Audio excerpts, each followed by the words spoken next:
नमस्कार, मारो राजस्थान में आप सभी का बहुत स्वागत है। मैं हूं आपके साथ माजिद अंसारी और बुलेटिन की शुरुआत करते हैं बड़ी खबर से। जी हां, बड़ी खबर यह है कि मरोदरा का सियासत का केंद्र एक बार फिर बदल गया है।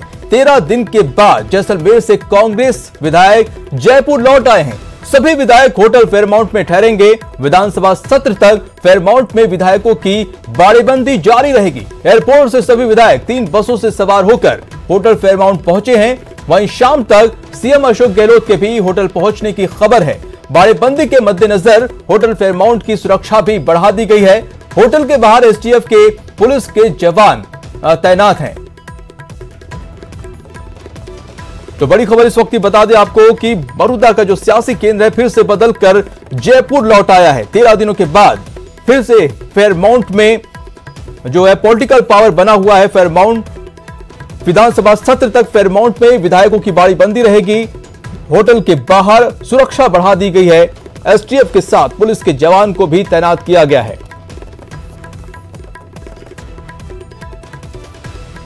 और 14 अगस्त से विधानसभा का सत्र शुरू हो रहा है। सत्र से पहले एक बार फिर सियासत पिंक सिटी पहुंच गई है। 13 दिन जैसलमेर के सूर्यगढ़ से सभी विधायक आज 4 बसों से होटल फेयरमाउंट पहुंचे। सभी विधायक सत्र तक होटल में ही रुकेंगे। इससे पहले भी सभी विधायक 19 दिन तक इसी होटल में रुक चुके थे।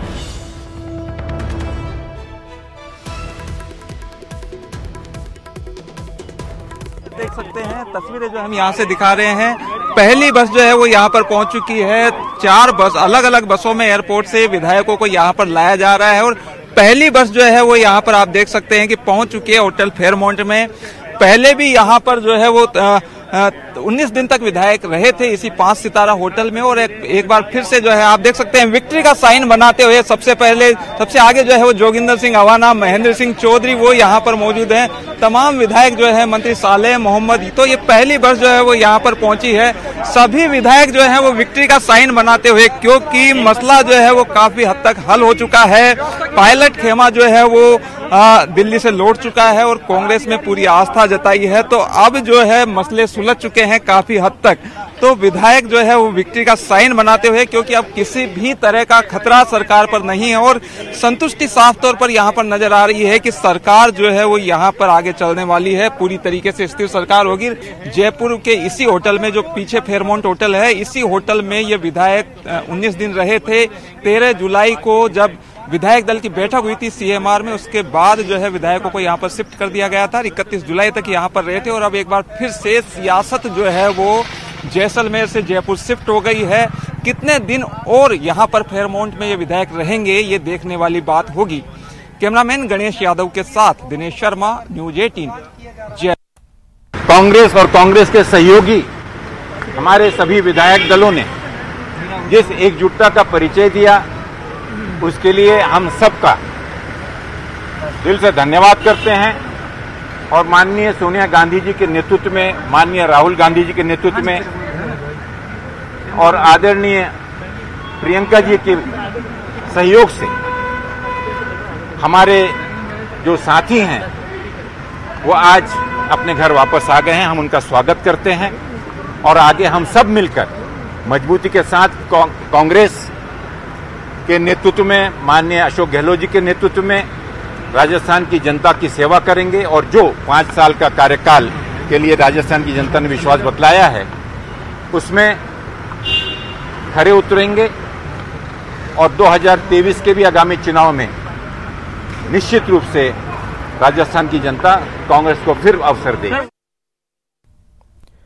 चलिए अब आपको सुनाते हैं जयपुर पहुंचने पर कांग्रेस विधायकों ने क्या कहा। देखो, जैसलमेर का सौभाग्य है, इतने पूरे हमारे विधायक साथी, निर्दलीय साथी, सब मंत्रीगण, सरकार के सब लोग गए हैं। तो हमारा ये फर्ज बनता है कि आज जिस प्रकार से बीजेपी के लोगों ने षड्यंत्र रचा, आज षड्यंत्र रचने के बाद सत्य की जीत हुई है। मुख्यमंत्री जी ने एक कहा था, सत्य में जीत है, हमेशा सत्य की जीत होती है। तो आज षड्यंत्र हरा है, सत्य की जीत हुई है। बीएसपी के जो पहले थे मजबूती के साथ में कांग्रेस में चले गए, कांग्रेस के सभी सदस्य हैं और मैं समझता हूँ कहीं दूर से दूर तक कोई दिक्कत नहीं है। कांग्रेस पार्टी को मजबूत करने का हम लोग काम करेंगे। श्री अशोक गहलोत साहब के नेतृत्व में मजबूती के साथ में कांग्रेस पार्टी हमारे पास पूरा बहुमत है, सरकार पूरी तरह से अपना काम कर रही है और आगे भी करती रही। लोकतंत्र की विजय हुई है। लोकतंत्र को बचाने के लिए गए थे, लोकतंत्र बच गया और षड्यंत्रकारी हार गए। विधानसभा के अंदर कांग्रेस की जीत रहेगी, अशोक गहलोत जी का झंडा बुलंद रहेगा। 125 विधायकों का कांग्रेस को पहले समर्थन प्राप्त था, आज भी है, आगे भी रहेगा। कहाँ नाराजगी, शुरू से अशोक गहलोत जी के साथ थे, आज भी अशोक गहलोत जी के साथ है। पायलट के साथ सरकार मजबूत है, अशोक गहलोत के साथ है, अशोक गहलोत की सरकार के साथ है। हमें कोई ठेस नहीं पहुंची है। बिल्कुल आला कमान का जो फैसला है उसका स्वागत है। एक परिवार है, मजबूती से आगे बढ़ेंगे। प्रदेश की जनता के हित के लिए सारे काम करेंगे। देखिए, अब सारी चीजें खत्म हो गई हैं। मैं समझता हूं कि प्रदेश में माननीय मुख्यमंत्री श्री अशोक गहलोत साहब के नेतृत्व में मजबूती के साथ में कांग्रेस की सरकार चलेगी और पूरा कार्यकाल पूरा करेगी। सबको बोलने का हक है और सब लोग जो बोलते हैं अपने मन की बात विधायक दल की बैठक में बोलना सबका अधिकार है। और राजनीति में रोज परिस्थितियां बदलती है, रोज स्थितियां बदलती है। कांग्रेस हाईकमांड ने बड़ा डिसीजन लिया। हमारे जो पूरे देश ने देखा, बीजेपी ने सारे देश में एक पैसों की ताकत पे सरकारें गिराने की मुहिम छेड़ रखी थी, वो रुका है, लोकतंत्र बचा है और पूरे हिंदुस्तान में लोकतंत्र की मिसाल कायम हुई है। डेमोक्रेसी जिंदा रहेगी पूरे देश में। इसकी शुरुआत राजस्थान से हुई है और अशोक गहलोत जी के राज में यहाँ से डेमोक्रेसी बचेगी। पूरे हिंदुस्तान में इसका मैसेज जाएगा।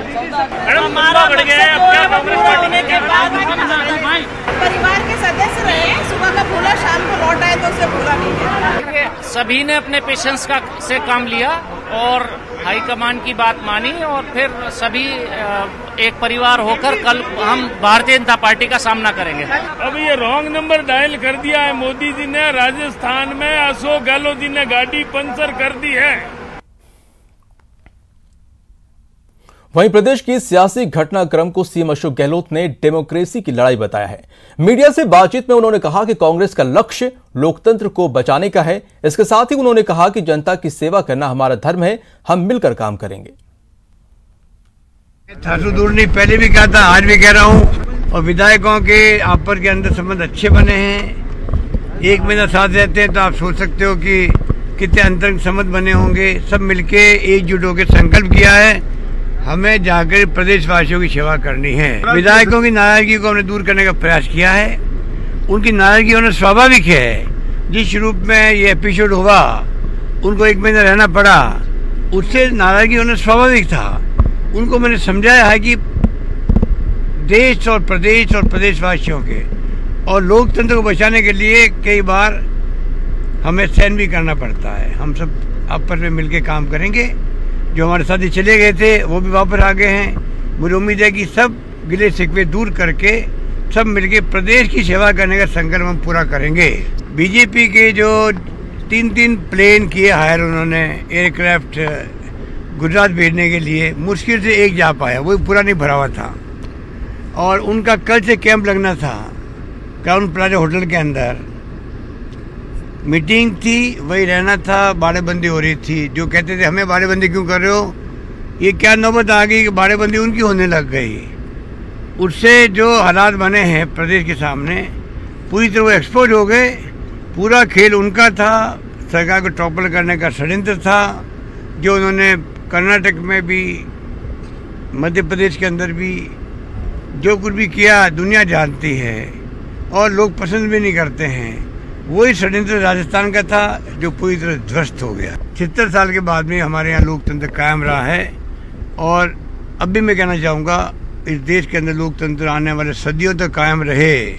ये हमारा सपना रहेगा जिंदगी का। उसको बचाने के लिए हम सब एकजुट रहेंगे और आप देखेंगे कि पूरा देश एकजुट रहेगा। किसी कीमत पर जो मंसूबे हैं भारतीय जनता पार्टी के लोकतंत्र खत्म करने का, वो कभी पूरा नहीं होने देंगे। ये राहुल गांधी का भी सोच है, सोनिया गांधी का सोच है, हम सबका सोच है। उस पर उनके नेतृत्व में चलेंगे और डेमोक्रेसी के बचाने के लिए कितने बड़ा संघर्ष करना पड़े, हम चूकेंगे नहीं।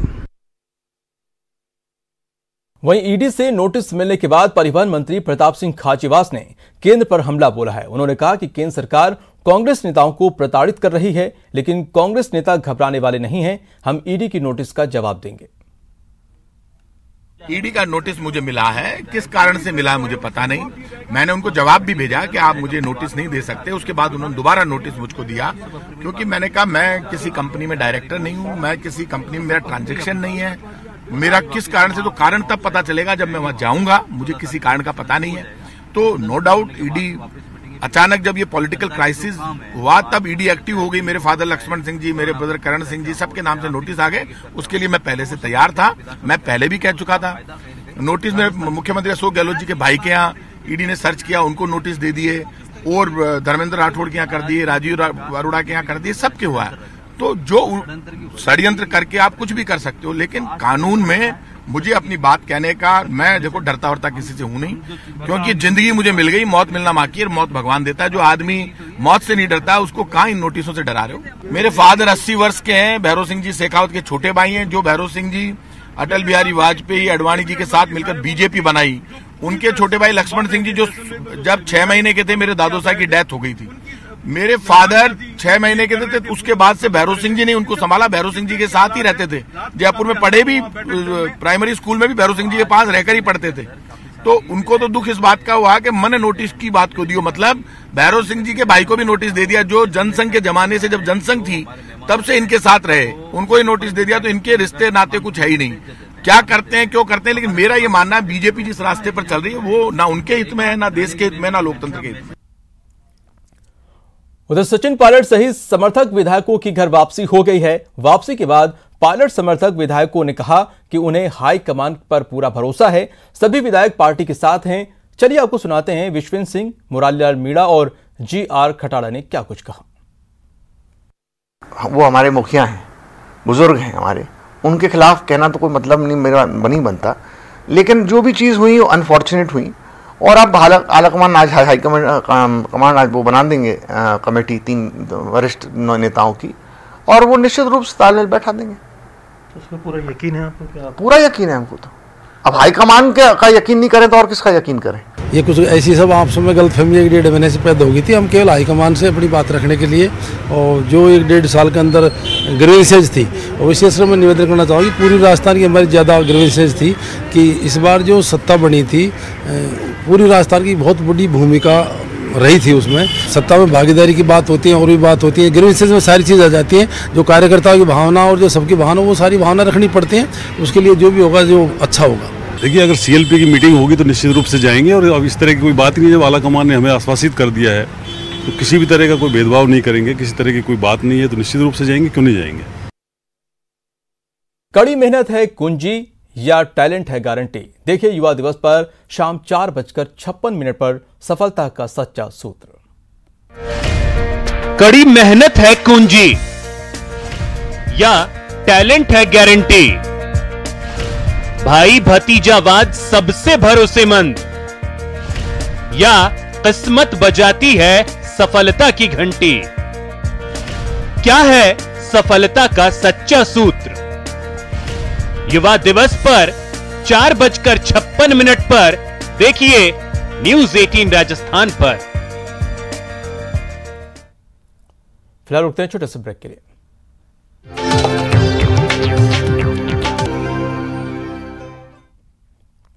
ब्रेक के बाद आपका स्वागत है। बात करते हैं सीएम अशोक गहलोत की। सियासी उठापटक के बीच सीएम आज अपनी बहन से राखी बंधवाने जोधपुर पहुंचे हैं।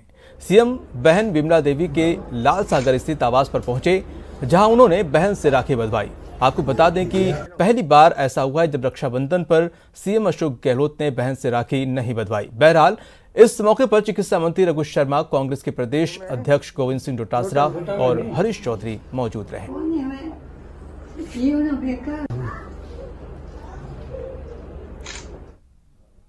रुक करते अगली खबर का। मुख्यमंत्री अशोक गहलोत ने आज जोधपुर के DRDA हॉल में कोरोना संक्रमण को लेकर संभाग के तमाम आला अधिकारियों की समीक्षा बैठक ली, और इस बैठक में चिकित्सा मंत्री रघु शर्मा, कांग्रेस के प्रदेश अध्यक्ष गोविंद सिंह डोटासरा और हरीश चौधरी समेत संभाग के चिकित्सा विभाग के विभिन्न विभागों के तमाम अधिकारी मौजूद रहे। समीक्षा बैठक के बाद पत्रकारों से बात करते हुए गहलोत ने कहा कि राजस्थान सरकार के कोरोना वायरस संक्रमण के खिलाफ किए गए कार्यों को विश्व भर में सराहना मिली है। खुद केंद्र सरकार की चिकित्सा संबंधी एजेंसियों ने भीलवाड़ा मॉडल को एक रोल मॉडल बताया। इसके अलावा गहलोत ने कहा कि हमने पड़ोसी राज्यों को प्रस्ताव दिया है कि हम प्रतिदिन करीब 5000 लोगों का कोरोना संक्रमण जांच कर सकते हैं। गहलोत ने कहा कि राज्य में हम लगभग 40,000 कोरोना संक्रमण जांच प्रतिदिन कर रहे हैं।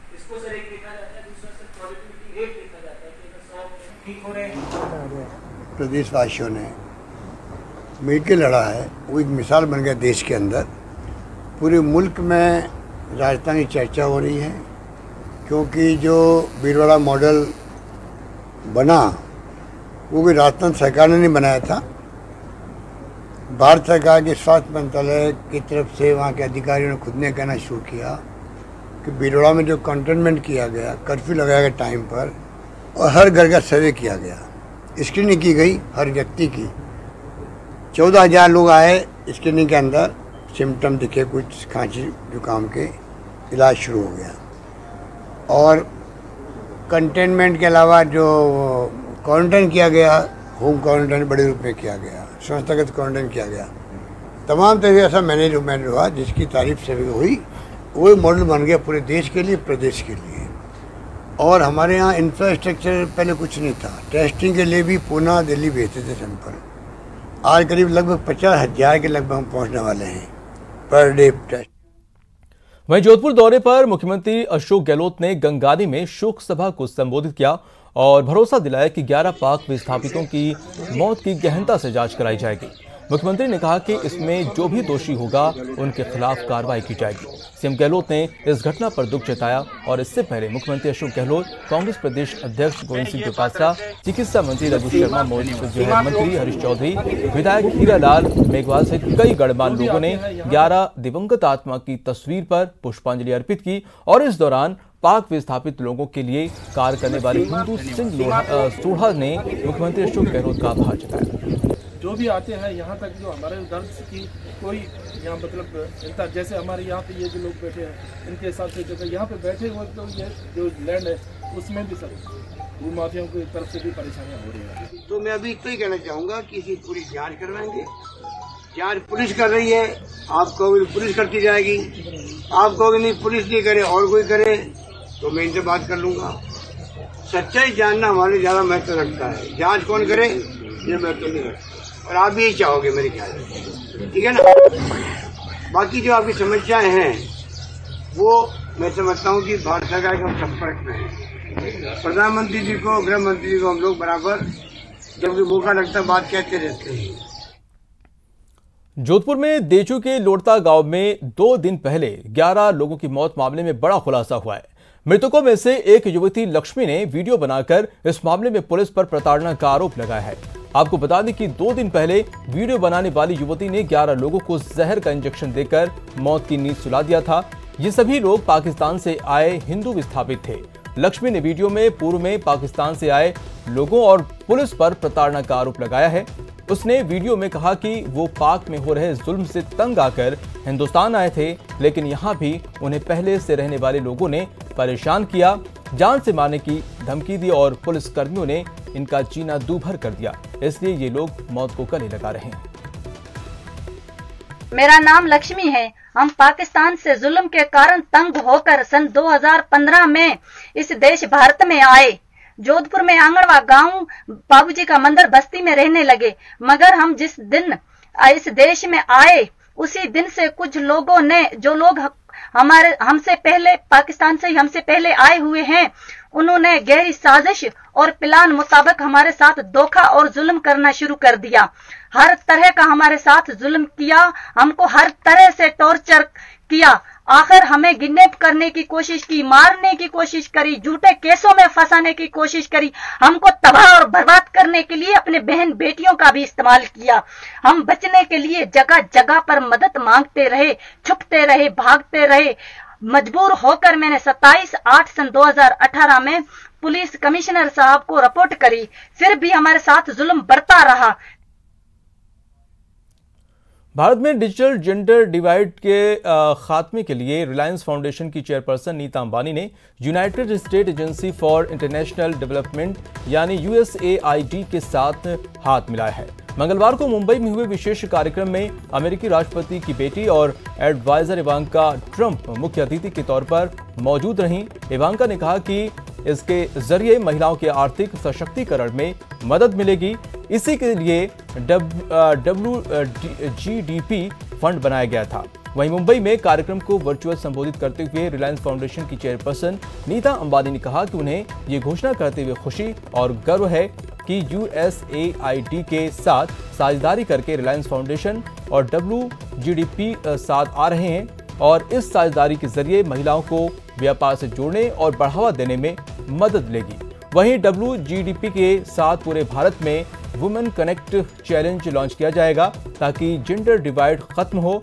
और आपको बता दें कि अमेरिकी राष्ट्रपति डोनाल्ड ट्रंप ने 2019 में दुनिया भर में महिलाओं के आर्थिक सशक्तिकरण के लिए वुमेन्स ग्लोबल डेवलपमेंट और प्रॉस्पेरिटी यानी WGDP इनिशिएटिव को लॉन्च किया था और जिसे बनाने में इवांका ट्रंप ने महत्वपूर्ण भूमिका अदा की थी।